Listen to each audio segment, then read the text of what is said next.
I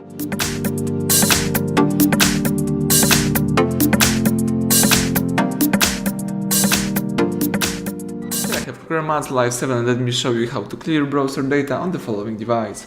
So at the very beginning, let's start by using your home screen. Then here let's find and select the Chrome. Here let's use more key. Then choose settings. From the list of settings you need to find and select the privacy right here. Let's here choose clear browsing data. Here you can clear basic stuff or you can choose advanced, and right here you can clear browsing history, cookies and site data, cached and image files, save passwords, autofill, form data, site settings, media license. What's also really interesting, you can choose the time range, so you can clear this information from last hour, from 24 hours or from last 7 days.